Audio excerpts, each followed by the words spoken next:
세베대의 아들로서 시몬의 동업자인 야고보와 요한도 놀랐음이라. 예수께서 시몬에게 이르시되 무서워하지 말라. 이제후로는 네가 사람을 취하리라 하시니 그들이 베드로를 육지에 대고 모든 것을 버려두고 예수를 따르니라. 아멘.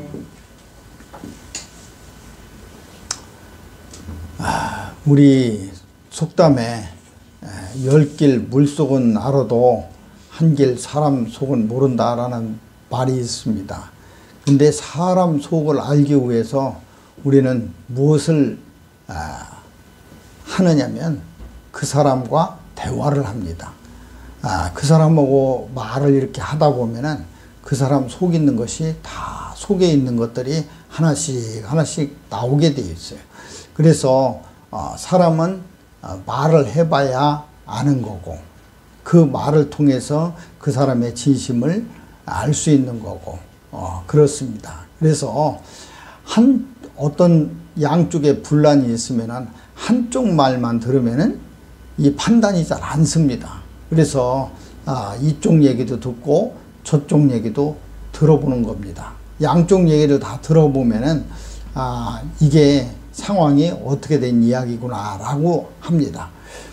이렇게 대화라는 것은 참으로 중요한 관계입니다.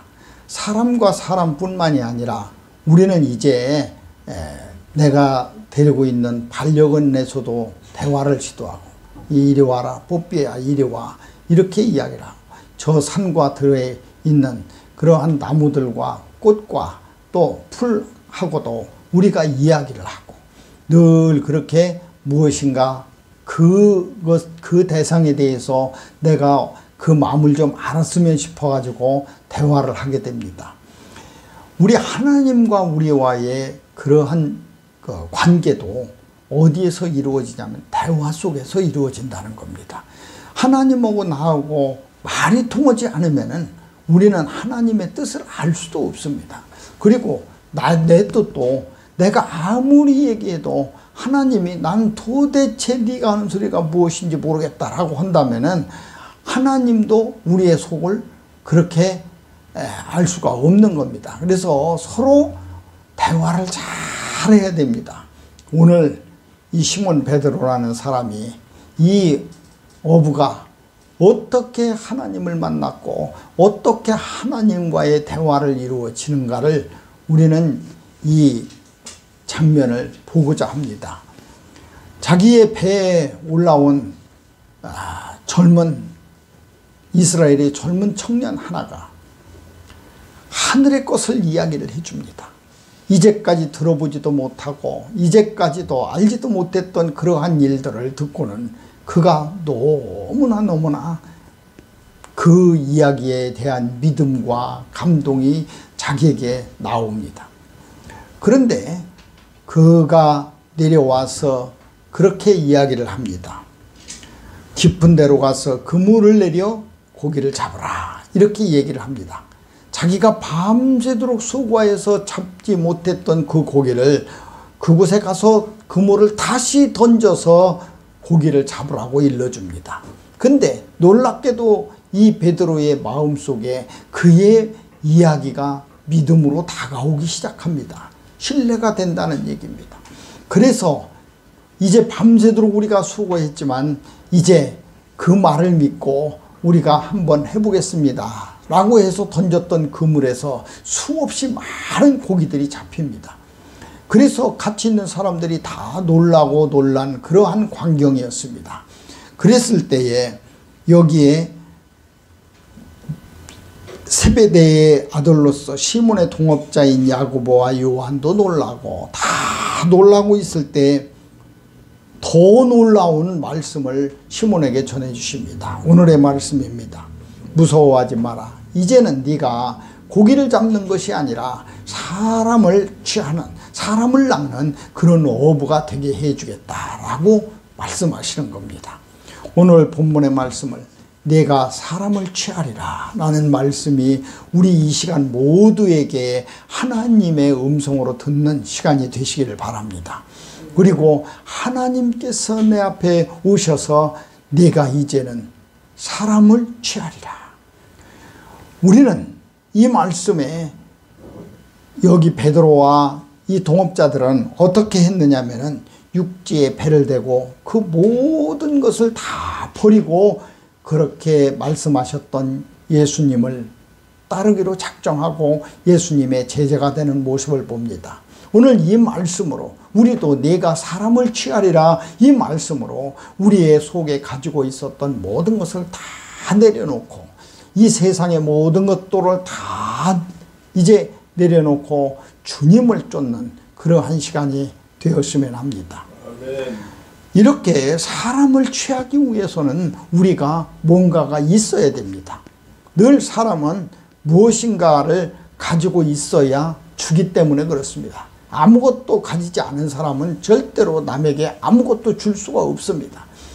내가 마음이라도 있어야 마음을 주는 거고, 내가 물질이라도 있어야 물질을 주는 거고, 내가 뭔가 지식이 가득 차고 있어야 지식을 주는 거고, 내가 가진 지혜가 있어야 지혜를 주는 것처럼 아무것도 가지지 않은 사람은 아무것도 나눠줄 수가 없습니다. 줄 수 있는 마음조차도 그는 가난해집니다. 그래서 우리는 얻어야 됩니다. 사람을 취하기 위해서 나는 무엇을 얻어야 되는가? 나는 어떤 것을 갖춰야 되는가? 그것은 바로 우리가 하나님의 일을 하면서 하나님의 말씀을 전한다는 것은 하나님의 말씀이 우리 속에 있어야 된다는 겁니다. 우리 속에 하나님께서 주신 지혜와 그 말씀이 가득할 때만이 나는 그것을 세상에 나눠줄 수가 있는 것입니다. 복음은 좋은 소리입니다. 이 좋은 소리를 남겨주기 위해서는 내가 가지고 있는 것, 그것이 무엇인가를 찾아야 된다는 겁니다. 지금 우리가 이 목회자의 성찰이라는 소리를 많이 듣습니다. 우리 스스로가 나는 누구인가, 목회자는 어떠한 것을 하는 사람들인가, 이런 것에 대해서 자기 스스로의 많은 성찰을 갖고자 그렇게 이야기들을 합니다. 근데 이 자기 성찰에 대해서 알려고 그러면은 무엇을 알아야 되냐면 거울이 있어야 됩니다. 내가 누구인가를 보려면은 거울이 있어야 됩니다. 그래서 내가 어떻게 잘못된 것이 있는가, 내가 무엇이 부족한가, 이런 것을 거울을 통해서만 나를 바라볼 수가 있는 것입니다. 이 세상은 어쩌면 나의 거울입니다. 그리고 이웃은 나의 거울입니다. 여러분은 저의 거울이고 저는 여러분의 거울이 됩니다. 그래서 모든 사람들은 함께 해야 된다는 사실입니다.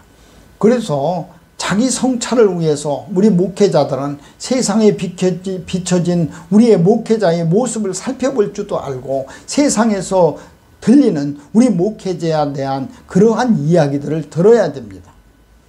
저는 하나님을 처음 만났을 때에 내가 이 시몬 베드로와 똑같이 부끄러워서 주여 저는 죄인입니다, 나를 떠나소서라는 그러한 것들이 나올 수밖에 없었던 그런 고백을 기억합니다. 근데 왜 하나님을 만나면은 내가 그토록 부끄럽고 내가 죄에 가득한 사람인가를 분명하게 알 수 있는가? 바로 하나님께서 빛이시기 때문에 그렇습니다. 하나님께서 나의 마음에 거울이기 때문에 그렇습니다. 나의 심령에, 나의 영혼에 비춰진 그 모습이야말로 추악하고 더럽고 어쩔 수 없는 그러한 모습을 내가 그 거울을 통해서 보았기 때문에 그렇습니다. 그래서 목회자의 자기 성찰, 오늘 나를 바라보는 그러한 시간이 되어야 합니다. 그래서 하나님과 지금 시몬 베드로의 대화를 통해서 그 비춰지는 거울 속에서 내 모습은 어떤 것인가를 찾아야 된다는 사실입니다. 그렇게 되려면은, 그렇게 하기 위해서 내 마음이 어떻게 돼요? 내 마음은 바로 성령으로 가득 채워져야 됩니다. 내가 내 마음이 아니라 성령으로 채워진 나의 모습, 그것이 바로 나를 진정으로 바라볼 수 있는 그러한 것들입니다. 주님께서는 우리가 그저 떠돌다가 홀로 고독하고 외로운 모습 속에서 사는 자가 아니라 성령 성령의 그러한 거울로 성령의 그런 지혜와 능력으로 나를 자꾸 비춰볼 수 있도록 그렇게 해주신다는 거예요. 그렇게 하려면은 나는 성령님께 간구해야 됩니다. 성령님께 나의 그러한 바람을 구해야 됩니다. 근데 그 성령님은 어떤 분이신가? 우리의 연약함을 도와주시고 또 우리가 어떻게 나의 모습을 보여야 될지 빌지를 알지 못할 때에도 성령이 말할 수 없는 그러한 탄식으로 우리를 위해서 친히 간구해 주시고 우리 영혼을 두들겨 준다는 거예요. 우리 영혼을 깨워주신다는 거예요. 이 시계의 자명종처럼 우리가 언제 일어나야 되고 어떤 일을 해야 되는가를 분명하게 그렇게 두들겨 깨워주신다는 얘기예요. 나의 연약함을. 그래서 야고보서 1장 5절에 있는 것처럼 너희가 지혜가 부족하거들라 그 모든 것에게 후회 주시고 또 꾸짖지 아니하시는 그런 하나님께 구하라고 이야기를 합니다. 우리는 때때로 기도할 때 그럽니다. 이런 것을 기도해서 하나님께서 이거 받아주실라나 또 이런 것까지 내가 꼭 기도해야 되나 이런 것이 아니라 내 마음속과 똑같이 그렇게 기도하라는 거예요. 그래서 내가 알지 못하는 것, 빌을 수 없는 것 이런 것들까지 하나님께 구하고 찾으면 하나님께서는 모든 것을 더해 주신다고 말씀하시는 겁니다. 성령의 사람들은 늘 하나님과 대화하는 사람입니다. 하나님, 내가 무엇을 해야 됩니까? 내가 어디로 가야 됩니까? 내가 누구와 어떤 얘기를 해야 됩니까? 늘 빌고 구하는 그러한 사람이 성령의 사람입니다. 하나님과 동행하는 사람. 그럴 때만이 나는 사람을 취할 수 있는 그러한 능력을 갖게 된다는 거예요. 내가 아무것도 없는데 어떻게 사람이. 둘째는 바로 사람들에게 그런 인정을 받아야 된다는 거예요. 이 독불장군이라고 얘기하는 독선적인 사람들을 보면은 사람들한테 인정을 못 받습니다. 자기 혼자 그저 말하고 자기 혼자 답을 내고 자기 혼자 모든 것을 다 하고 있습니다. 그래서 사람들은 그 사람하고 대화를 잘 하려고 하지 않습니다. 토론을 하려고 하지 않습니다. 또 어떤 것을 협력하려고 하지도 않습니다. 사람에게 인정 못 받으면 어떻게 사람을 취합니까? 내가 그 사람에게, 우리가 부끄러운 얘기지만 저는 그런 얘기도 많이 들었습니다. 누구 때문에 예수님 못 믿겠다. 누구 때문에 교회 못 가겠다. 나는 누구 때문에 그리스도인이 되는 그런 것이 싫다고. 그 누구 때문이라는 것이, 그 누구가 바로 내가 된다면 나는 절대로 사람을 취할 수가 없습니다. 우리 믿음의 선진들을 보면은 그 모든 것이 다 사람에게 존중받았던 사람입니다. 아브라함과 이삭과 야곱, 그리고 모세, 그리고 시몬 베드로와 사도 바울, 모든 선지자들이 하나님에게 인정받았던 사람, 또 사람에게 인정받았던 사람. 그래서 그 주변에는 많은 사람들이 그를 지도자로 세웠고 그를 따라갔습니다. 내가 사람을 취하기 위해서는 절대로 사람을 배척하고 사람을 멀리하고 내가 독선적이고 독불적인 그러한 모습이 다른 사람들에게 비춰져서는 안 된다는 거예요. 사람에게 인정받는 사람. 그 사람이 뭐야 돼. 그래서 우리는 그렇게 얘기를 합니다. 그리스도인은 그 그리스도인을 보고 이 세상이 감동할 수 있는 사람, 감격할 수 있는 사람, 존경할 수 있는 사람, 그 사람이어야 됩니다. 누군가가 나를 보고 감동한다면 그것이 복음입니다. 그것이 바로 이 세상에 비춰지는 거울입니다. 하나님께서 나에게 주신 그러한 능력입니다. 그래서 예수님께서도 점점 자라면서 하나님과 사람들에게 사랑을 받았다고 그렇게 기록되어 있습니다. 우리 또 사람들에게 사랑받아야 됩니다. 그래서 많은 사람들이 나를 바라보고, 그래서 나는 사람들을 감동시킬 수 있는 그러한 사람이 되어야 됩니다. 우리 장기려 박사님이나 유일한 박사님이나 우리 이 수없이 많은 주변의 사람들, 그분들을 보면서 우리는 감동합니다. 주기철 목사님의 그러한 신령과 믿음과 그리고 하나님을 향한 그런 열정을 보고 우리는 감동합니다. 손양원 목사님의 그 놀라운 사랑을 통해서 우리는 감동합니다. 우리는 감격합니다. 살아계신 하나님을 봅니다. 내가 사람들을 감동시킬 수 없다면 나는 절대 사람을 취할 수가 없습니다. 복음을 전할 수가 없습니다. 내가 전하는 복음은 사랑이 아니라 사람들의 비웃음이요, 사람들이 나를 조롱하는 그러한 복음이 되는 겁니다. 하나님의 사람이 저래서는 안 되는 거 아니야? 하나님의 사람이라고 하면서 저 사람이 저럴 수가 있어 라고 한다면 그것은 복음의 장벽이 되는 겁니다. 사람들이 나를 보고 감동케 해야 됩니다. 마지막 세 번째는 끝까지 우리 그렇게 해야 됩니다. 잠시 그렇게 하는 것이 아니라, 어떠한 순간적인 그러한 모습에서 그렇게 하는 것이 아니라 끝까지 해야 된다는 거예요. 그래야 사람들이 나를 보고, 복음을 보고, 나를 통한 하나님을 보고, 나를 통해서 하나님의 말씀을 듣는 그러한 자가 된다는 거예요. 끝까지 말입니다. 사도 바울이 훌륭한 일 많이 했지만 끝에 만약에 잘못됐다면, 그때 만약에 예수님을 부인이라도 했다면, 끝에 이 세상과 타협했더라면 우리는 사도 바울을 하나님께서 보내신 성공한 사명자라고 그렇게 이야기하지 못할 겁니다. 사도 바울은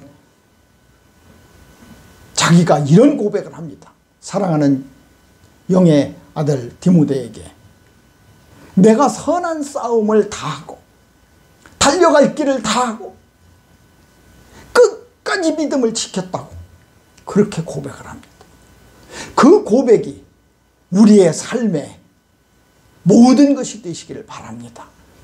내가 이제 내 인생에 있어서 마지막 고백이 이런 사도 바울과 같은 그러한 고백이었다면, 내가 평생에 세상에 많은 그러한 일들을 겪었지만 내가 선한 싸움을 했다. 그리고 내가 달려갈 길을 갔다. 그리고 내가 끝까지 믿음을 잃지 않고 믿음을 향해서 달려갔다. 이 자랑스러운 고백, 그리고 이 떳떳한 고백, 이러한 자기만의 고백이 우리 모두의 삶에 가득 채워질 때에 우리는 바로 나로 하여금 많은 사람들이 감동케 되고 많은 사람들이 나를 보고 거울을 삼는 그런 모습이 되어서 사람을 취할 수가 있는 겁니다. 저는 유일한 박사가 하나님 잘 믿으십시오, 그리고 하나님이 살아계셔서 우리 모두에게 복음을 전해주셨습니다 라는 그런 말씀을 한마디도 들어본 적이 없습니다. 물론 시대가 달랐고 물론 연령이 달려서 그렇게 하지 못했지만, 가까이 해보지 못했지만 그렇게 하지 않았습니다. 그런 소리를 한 번도 들어보지 못했습니다. 그럼에도 저는 그분을 존경하고 그분이 사는 삶 속에서 감동합니다. 그래서 살아계신 하나님을 그 모습에서 봅니다. 그렇게 될 때만이, 그렇게 영향을 끼칠 때만이 우리 바로 이 시대의 목회자의 자기 성찰이 된다는 거예요. 오늘 시몬 베드로는 이 말씀을 듣고 네가 이제 사람을 취하리라 라는 이 말씀을 듣고 자기가 이제까지 가지고 있었던 모든 것을 다 버렸습니다. 배도 버리고 가족도 버리고 이웃도 버리고 전부 자기 친구도 버리고 다 버리고 오직 예수를 쫓아서 가는 모습을 우리는 보고 있습니다. 이 아름다운 광경이 나에게 어떠한 삶이 될까요? 이 멋진 모습이 나하고는 어떠한 상관이 될까요? 관계가 되고 지금 대화가 될까요? 사전적 의미의 대화는 서로 마주하면서 이야기를 주고받는 것이다 라고 사전적 의미에 우리는 이 서로 마주보고 이야기하는 이 대화, 하나님과의 대화, 이 대화를 해야 된다는 거예요. 이 대화를 하지 않고는 나는 결코 사명자가 될 수 없고 소명을 이룰 수가 없고 또 하나님의 말씀 안에서 사는 삶을 가질 수도 없습니다. 첫째, 성령의 능력을 내 가슴에 채우고, 두 번째, 사람을 감동케 하는 삶을 내가 살고, 세 번째, 끝까지 믿음을 잃지 않는 삶을 살아간다면 2000년 전에 지금 대화하고 있는 시몬 베드로와 예수님이 갈릴리 호숫가에서 대화하고 있는 그러한 대화의 소리가 지금 우리의 심령에 영혼에 울려 퍼진다는 겁니다. 우리 항상 하나님의 말씀을 쫓고자 합니다. 하나님의 말씀을 따르고자 합니다. 그러나 부족합니다. 우리 기도한 것처럼 우리는 너무 연약하여서 우리가 무엇을 빌어야 되는 빌바도 알지 못하는 그런 나약하고 부끄럽고 죄 많은 그러한 사람들입니다. 그럼에도 불구하고 우리가 하나님께 나아가야 되는 분명한 목적과 의미와 섭리가 있다면 그것은 바로 오늘 우리에게 주시는 이 말씀입니다. 내가 이제 사람을 취하라. 네가 땅을 밟고 있는 그 발에 같이 함께 살고 있는 이 사람들을 네가 취하라는 겁니다. 우리 모두 하나님의 말씀 안에서 나의 삶이 모든 사람에게 감동케 하는 아름다운 삶이 되기를 주님의 이름으로 축원합니다. 기도하시겠습니다. 걸어가시고 참 좋으신 하나님 아버지께서 우리 불러주시고 세워주시고 많은 사람들에게 살아계신 하나님 증거케 하여 주셨습니다. 이제 우리의 모든 과거의 삶 버리고 네가 이후로는 사람을 취하리라. 하나님 우리에게 그렇게 말씀해 주셨으니 우리의 심령과 영혼에 성령님이 가득 차게 하여 주셔서 내 삶이 많은 사람들에게 감동케 하여 주시고 그리고 끝까지 믿음을 잃지 않는 그런 아름다운 사명자 되고 소명을 완수하는 그러한 삶이 될 수 있도록 지켜주시옵소서. 아멘. 모든 것 허락하여 주시고 은혜 베풀어 주시고 하나님 말씀대로 이루어지게 하여 주실 줄 믿사옵고 거룩하신 우리 구주 예수 그리스도 이름 받들어 감사하며 간절히 기도 올립나이다. 아멘.